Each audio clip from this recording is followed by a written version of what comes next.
ఆరోగ్య సమస్యలన్నిటికీ కూడా చెక్ పెట్టే విధంగా ఆ మెడిసిన్స్ ఎలా ఉంటాయో కనుక్కుందాం.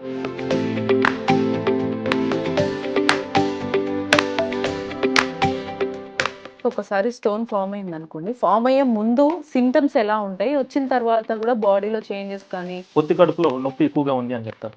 Lying to growing.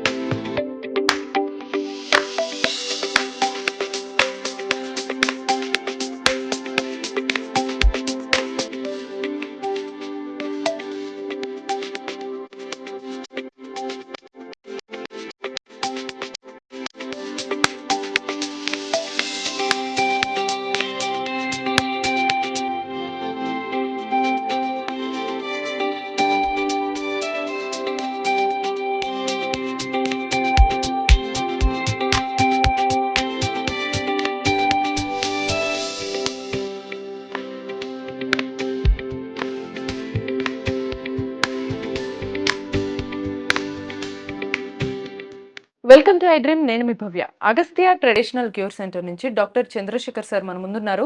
సార్ని అడిగి ఈ ఆయుర్వేదిక్ ట్రీట్మెంట్ ద్వారా మరిన్ని ఆరోగ్య సమస్యలన్నిటికీ కూడా చెక్ పెట్టే విధంగా ఆ మెడిసిన్స్ ఎలా ఉంటాయో కనుక్కుందాం. నమస్తే సార్, ఎలా ఉన్నాయి సార్? నమస్కారం అండి. సార్, ఈ కిడ్నీ స్టోన్స్ అనేవి ఈ మధ్య కాలంలో ఎక్కువగా పెరిగిపోతున్నాయి. కొన్నిసార్లు ఒకప్పుడు సమస్యలు ఏవైనా పెద్దవాళ్ళకే అనేది ఉండేది. ఈ మధ్య చిన్న వాళ్ళ నుంచి స్టార్ట్ అయ్యి పెద్దవాళ్ళకి వెళ్తున్నాయి. సో ఈ కిడ్నీ స్టోన్స్ అనేవి అసలు ఎందుకు వస్తాయి అంటారు? మనం ఈ రోజుల్లో ప్రధానంగా చూసుకుంటే కనుక కిడ్నీ స్టోన్స్ అనేది మనం మోడర్న్ టెర్మినాలజీలో చూసుకుంటే రీనల్ క్యాలిక్యులీ అంటారండి. ఈ రీనల్ క్యాలిక్యులీని మనం ఆయుర్వేదంలో తీసుకుంటే అశ్మరిగా గుర్తిస్తాం. దీనినే మనము ఈ మధ్యకాలంలో ఎక్కువగా చూసుకుంటే ఎవరెవరికి వస్తుంది అనేది చూసుకుంటే కనుక ఆల్మోస్ట్ 20 నుంచి 40 మధ్య వయసు గల వారిలలో ఇది ఎక్కువగా వస్తూ ఉంటుంది. అంటే ఇందులో కూడా ప్రత్యేకంగా చూసుకుంటే కనుక మగవారిలో ఎక్కువగా వస్తుంది స్త్రీలతో కంపేర్ చేసుకుంటే. సో అంటే ఎక్కువగా ఇది రావటానికి ప్రధాన కారణం ఏంటి సార్? అంటే వాళ్ళ లైఫ్ స్టైల్ చేంజ్‌లా, లేకపోతే ఏదన్నా వేరే సమస్య ద్వారా ఇదేమన్నా ఉత్పత్తి అవుతుందంటారా బాడీలో? తప్పనిసరిగా అండి. అంటే ఇది రావడానికి ప్రధాన కారణం ఆహారం, పథ్యం తీసుకోకపోవడం. అనగా లైఫ్ స్టైల్ మోడిఫికేషన్స్ వల్ల ఇది వస్తూ ఉంటుంది మనకు. అంటే అధికంగా ఇంటేక్ ఉప్పు, సాల్ట్ అనేది ఎక్కువగా తీసుకోవడం వల్ల గానీ, నీరు తక్కువ తీసుకోవడం డీహైడ్రేషన్ సిట్యుయేషన్‌లో కానీ, లేదు ఇప్పుడు మన యొక్క డైటరీ ఆహారం ఫుడ్ అనేది ప్రాపర్ క్వాంటిటీలో తీసుకోకుండా ఉంటారు. అజీర్ణ కండిషన్ అవుతూ ఉంటారు.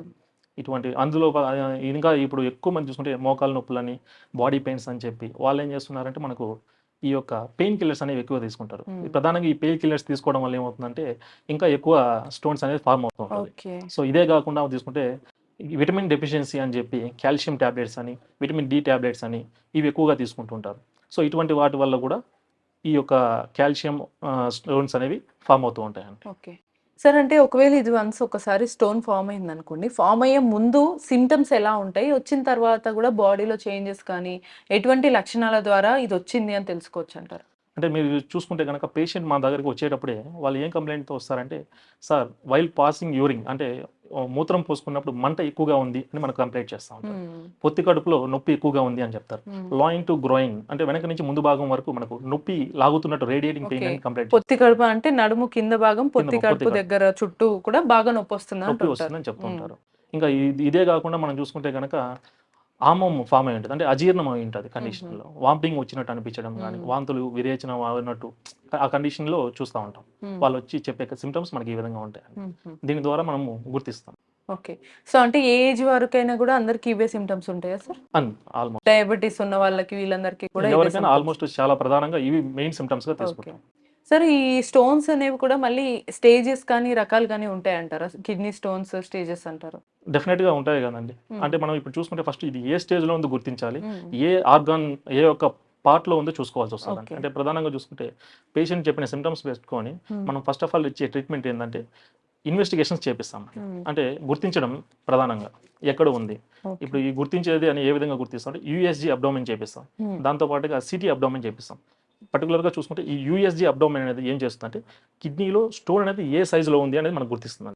అదే విధంగా చూసుకుంటే ఈ సిటీ అబ్డోమెన్ ఏం చేస్తుందంటే కిడ్నీలో స్టోన్ అనేది ఏ సైజులో పాటు అది ఎక్కడ అంటే ఏ ఏరియాలో ఉంది, కిడ్నీ అంటే మూత్రపిండంలో ఉందా, లేదు యురిత్రాలో ఉందా, లేదు యూరినరీ బ్లాడర్లో ఉందా అనే ఒక అంశాన్ని గుర్తిస్తుంది ఓకే. ఈసీటీ అబ్డామిన్ అనేది. అంటే మొత్తంగా పర్టికులర్ స్టోన్ సైజుని బట్టి అది స్టేజ్ పెరిగింది అని అనుకుంటారా సార్ ఎక్కువగా? అవును. సో అది స్టోన్ సైజ్ పెరిగినప్పుడు బాడీలో కొంచెం నొప్పులు గానీ, మీరన్న ఇబ్బందులు, సిమ్టమ్స్ ఇంకెక్కువగా వస్తూ ఉంటాయి. సో దానికి మరి నార్మల్ మోడర్న్ మెడికల్ ట్రీట్మెంట్ కాకుండా ఈ ఆయుర్వేదంలో ఎటువంటి ట్రీట్మెంట్ ఇస్తే తగ్గుతుంది? అండ్ అది ఖచ్చితంగా మొత్తం కంప్లీట్ క్యూర్ అవుతుందంటారా? కంప్లీట్‌గా క్యూర్ అయితే ఉందండి. హ్మ్. ప్రస్తుతానికి మన దగ్గర వచ్చిన పేషెంట్లు చాలా మంది ఇప్పుడు హ్మ్. వచ్చి సార్ 12 ఎంఎం నుంచి 13 ఎంఎం వచ్చింది. డయాలిసిస్ వెళ్ళమంటున్నారు. మమ్మల్ని ఏం చేయమంటారు అన్న పేషెంట్స్ కూడా మన మెడిసిన్ ఆయుర్వేదం ద్వారా మెడిసిన్ ఇచ్చి 100% క్యూర్ చేశామండి. హుహు. స్టోన్ సైజ్ అనేది కూడా మనకు వితిన్ 10 డేస్‌లలో 3 ఎంఎం నుంచి 4 ఎంఎం సైజ్ డిక్రీజ్ చేసుకుంటూ వచ్చాం. ఓకే. సో డెఫినిట్‌గా అనేది క్యూర్ అనేది. మన ఆయుర్వేదంలో ఒక ట్రీట్మెంట్ కనుక చూసుకుంటే ప్రధానంగా చూసుకుంటే అద్భుతమైన ఔషధాలు ఉన్నాయండి. అవి ఏమి అనుకుంటూ చూసుకుంటే ఈ గోక్షూర అనేది ప్రధానంగా ఇస్తుంటాము. వరుణ ఇస్తాము. దాంతోపాటు పునర్నవ అనేది ఇస్తాము. వీటిని ఇటువంటి మెడిసిన్‌ని మనం ఏ విధంగా ఇస్తాము? డోస్ క్యాలిక్యులేషన్ ఉంటది. దాంతో పాటుగా ప్రకృతి అంటే పేషెంట్ యొక్క ప్రకృతిని బట్టి మనం డిసైడ్ చేసి మెడిసిన్ ఇవ్వడం జరుగుతుందండి. హ్మ్. అంటే ఎలా పడితే అలా ఇవ్వకుండా పేషెంట్ ఒక ప్రకృతి. ఇప్పుడు మీరే ఉన్నారు సపోజ్. మీరు కఫ, పిత్త పర్సన్ అనుకోండి హ్మ్. సపోజ్. హ్మ్. అలా డివైడ్ చేస్తాం. అంటే పేషెంట్ యొక్క ప్రకృతిని బట్టి వాళ్ళ హ్మ్. యొక్క దీన్ని బట్టి మనం మెడిసిన్ ఇవ్వడం జరుగుతుందండి. హ్మ్. సో అంతేకాకుండా చూసుకుంటే ఈ ప్రకృతి పరంగా ఇచ్చే మెడిసిన్ కూడా చాలా ఎఫెక్టివ్‌గా పనిచేస్తుంది. చాలా వరకు క్యూర్ అనేది మన దగ్గర అద్భుతంగా ఉందండి. ఓకే. సో మొత్తంగా నేచురల్‌గా వన్స్ ఇది క్యూర్ అయిన తర్వాత మళ్ళీ రివర్స్ అయ్యే ఛాన్స్ అయితే ఉండదు. ఇంకా ఎటువంటి పరిస్థితుల్లో రివర్స్ అయ్యే ఛాన్సెస్ ఓకే. ఉండదు. ఎందుకంటే మనం మెడిసిన్ ఇచ్చిన తర్వాత కూడా మనం పథ్య, అపథ్య అనేది హ్మ్. చెప్తూ ఉంటాం పేషెంట్‌కి ప్రధానంగా. అవును. ఏ విధంగా ఫాలో అప్ అవ్వాలి. ఎలాంటి ఫుడ్ తినాలి ఎలాంటి అనేది ఫుడ్ కూడా తినాలి అని చెప్తారు. చెప్తాం. ఓకే. సార్ కొంతమంది భయానికి స్టిల్ ఇట్లాంటి పెద్ద సమస్యలు అని భావించి ఈ మెడిసిన్ తీసుకుంటున్నా కూడా తగ్గుతుందో లేదో అనే భయానికి ఆల్టర్‌నేట్‌గా మోడర్న్ మెడికేషన్స్ కూడా తీసుకునే వాళ్ళు ఉంటారు కదా! సో వాళ్ళకి ఎటువంటి సమస్య వచ్చే ఛాన్స్ ఉంటుంది? సో వాళ్ళు ఖచ్చితంగా ఆపేసేయాలంటారా? అంటే వాళ్ళేం చేస్తారంటే అండి మోడర్న్ సైజ్ వేలో ఇప్పుడు కొన్ని మెడికేషన్స్ ఉన్నాయండి. నేను ఆ పేర్లు చెప్పలేను. బట్ కొన్ని మెడిసిన్స్ వాళ్ళు కన్జర్వేటివ్ ట్రీట్మెంట్ మెథడ్‌లో పెడుతుంటారు. హ్మ్. దట్ అంటే ఒక 5 డేస్ నుంచి 6 డేస్, 7 డేస్ ఇలా అడ్మిషన్ పెట్టుకొని కన్జర్వేటివ్ ట్రీట్మెంట్ పెట్టుకొని ఫ్లూయిడ్స్ పెడతా ఉంటారు. ఈ హ్మ్. ఫ్లూయిడ్స్ అంటే మనకు మెయిన్‌గా డీహైడ్రేషన్ వల్లే స్టోన్స్ పంపడం వన్ ఆఫ్ ద రీజన్ ఉంది. హ్మ్. సో మీరు అందుకే ఫ్లూయిడ్స్ కనెక్ట్ చేసుకొని పేషెంట్ యొక్క డీహైడ్రేషన్ నుంచి నార్మల్ హైడ్రేషన్ పరిస్థితికి తీసుకొనొచ్చి హ్మ్. ట్రీట్మెంట్ ఇస్తారు. మేబీ వాళ్ళు ట్రై చేస్తారు. అంటే స్టోన్ యొక్క సైజ్‌ని డిక్రీజ్ చేయడానికి చూస్తారు. బట్ కంప్లీట్‌లీ క్యూర్ అనేది వస్తే లక్‌గా చూస్తారు. రాకపోతే సర్జరీ గో టు ద డయాలిసిస్‌కి వెళ్ళడం గాని, సర్జరీ అనేది ప్లాన్ చేసుకుంటారు. ఓకే. బట్ అటువంటి ఇబ్బంది లేకుండా మన దగ్గర ఇచ్చే మెడిసిన్ ఏం చేస్తుందంటే completely without surgery, without non medical procedures అనే దానివల్ల మనం కంప్లీట్‌గా ఓన్లీ మెడికేషన్స్ ఇచ్చుకొని హ్మ్. ట్రీట్మెంట్ ఇచ్చడం వల్ల కంప్లీట్‌గా అనేది క్యూర్ అనేది డెఫినిట్‌గా ఉందండి. క్యూర్ అవుతుంది. మళ్ళీ రివర్స్ అయ్యే మళ్ళీ ఛాన్స్ కూడా రివర్స్ అయ్యే ఉండదు. ఛాన్స్ 80% లేదు. సార్ దీంతో పాటు నార్మల్‌గా కిడ్నీ స్టోన్స్ వస్తే కొన్నిసార్లు అంటుంటారు క్యాబేజ్ తినొద్దు, టమాటా తినొద్దని. అవి నిజమేనా? యాక్చువల్ అసలు తినకూడని ఆహారాలేంటి? అదే అండి. మనం ఇప్పుడు ఈ డైట్ ఫాలో అనేది మనము కొంత పథ్యంలో మనం ఇస్తామండి. హ్మ్. మనం ఒక చార్ట్ ప్రిపేర్ చేస్తుంటాం. అంటే అందులో కూడా చార్ట్ కూడా ఏముంటదంటే మనకు పేషెంట్ యొక్క కండిషన్ బట్టి అంటే ఈ ప్రకృతి బట్టి మనం వాత ప్రకృతి, పిత్త ప్రకృతి, కఫ ప్రకృతి అంటాం మన హ్మ్. ఆయుర్వేదంలో. హ్మ్. ఈ యొక్క డివిజన్ చేసుకొని మనం మెడిసిన్ చార్ట్ అనేది ఇస్తామండి. ఓకే. అది పర్సన్‌కి చేంజ్ అవుతూ ఉంటుంది. హుహు. అంటే ఇది ఏ ఏజ్ వరకైనా గూడా మహిళలకైనా, పురుషులకైనా ఏ ఏజ్ వరకైనా సరే సేమ్ మెడిసిన్ ఉంటుంది. సేమ్ మెడిసిన్ అండి. సో అది ఎన్ని వాడిన తర్వాత ఎన్ని రోజులకి అది తగ్గే అవకాశం ఉంటుంది సార్? ఉదాహరణకి ఫస్ట్ స్టేజ్‌లో చిన్నగా ఉన్నప్పుడే వచ్చారు. లేదు చివరి స్టేజ్‌కి వచ్చిన తర్వాత కూడా ఎన్ని నెలలకి ఖచ్చితంగా ఇది క్యూర్ అయ్యే ఛాన్స్ ఉంటుంది? అంటే ఎన్ని రోజులు వాడాలి ఈ మెడిసిన్స్? చెప్పా కదండీ మీకు ఆల్‌మోస్ట్ ఇప్పుడు ఫస్ట్ దారికి మనకు వచ్చారనుకోండి. హ్మ్. మనం యూఎస్‌జీ అబ్డామిన్ చేసుకొని వస్తారు వాళ్ళు. హ్మ్. ఇప్పుడు చాలా మంది పేషెంట్స్ కూడా ఆయుర్వేదం వైపు మొగ్గు చూపుతున్నారు. అవును. ఎందుకంటే ఈ సర్జరీస్‌కి వెళ్ళడానికి ఇబ్బంది పడుతూ మనం అవును. ఆయుర్వేదం తీసుకుందాము, చూద్దాము అని ఆలోచిస్తున్నారు. హ్మ్. నేనేం చెప్తాను చూడొద్దండి. ఫిక్స్ అయ్యి రండి. నమ్మండి. నమ్మండి. ఆయుర్వేదం అనేది ఈ రోజు మనం గుర్తించింది కాదు. హ్మ్. తరతరాల నుంచి ఉంది ఇది. హ్మ్. ఇది ఆయుర్వేదం అనేది ఒక అథర్వణ వేదం అంటారు. వేదాలలో ఇది ఒక వేదం అన్నమాట. హ్మ్. హ్మ్. సో దీన్ని ఈ రోజు మనము ఇంట్రొడ్యూస్ చేసింది కాదు. సో కాబట్టి నేను చెప్పేది ఏంటంటే మీరు ఈ ఆయుర్వేదిక్ మెడిసిన్ తీసుకోవడం వల్ల కంప్లీట్ క్యూర్ అనేది ఉందండి. హ్మ్. ఓకే. సో మొత్తానికి ఎటువంటి ఆరోగ్య సమస్యలకైనా ఆయుర్వేదిక్ మెడిసిన్ ద్వారా ఒక కంప్లీట్ సొల్యూషన్ అనేది ఉంటుందని చెప్పేసైతే మనకు చెప్తున్నారు. సో మీకు ఎటువంటి సందేహాలున్నా కామెంట్ రూపంలో తెలియజేయండి, అడగండి. ఇలానే మరిన్ని ఇన్ఫర్మేషన్స్ కోసం కీప్ వాచింగ్ ఎడ్రీమ్. ఇప్పుడు మీరు ఈ ప్రొసీడ్యూర్ చేసుకున్నారు కదమ్మా! మీకు ఏ విధంగా అనిపిస్తుంది? చేసుకోక ముందు ఏ విధంగా ఉండింది? చేసుకున్న తర్వాత ఏ విధంగా అనిపిస్తుంది? చేసుకోక ముందుకు జర పెయిన్స్ ఎక్కువగా ఉన్నాయి. హ్మ్. చేసుకున్నాక స్లోగా ఇదైతుంది. అంటే ఎంత వరకు రిలీఫ్ వచ్చింది మీకు?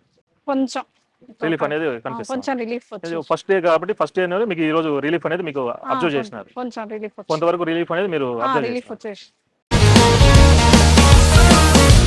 Sir, one life lesson what medicine has taught you. whatever you can do without expecting. But I really believe మన పాజిటివ్ యాటిట్యూడ్ ఉంటేనే మనం ఏదైనా సాధించగలం. గట్ ని మనం కరెక్ట్ గా డీల్ చేసినట్లయితే అది మనకి పాజిటివ్ హార్మోన్స్ ని రిలీజ్ చేస్తుంది. షుగర్ వచ్చిన వాళ్ళ పరిస్థితి ఏంటి? పొట్ట దగ్గర పెరిగితే దాన్ని ఆండ్రాయిడ్ అంటారు, ఆండ్రాయిడ్ ఫోన్ కదా. అసలు థాట్స్ ఎందుకు వస్తాయి? బ్రెయిన్ డెడ్ అంటే దానికి ప్రపంచం అంతా కూడా కొన్ని నిర్దిష్టమైనటువంటి లక్షణాలు ఉంటాయి. మానసికంగా ధైర్యంగా ఉంటే క్యాన్సర్ జయించవచ్చు. You are a doctor for a cause, sir. అంతే. వాళ్ళకి వచ్చిన ఆదాయం కాకుండా ఫ్రీ సర్వీస్ ఎంతమందికో చేస్తుంది.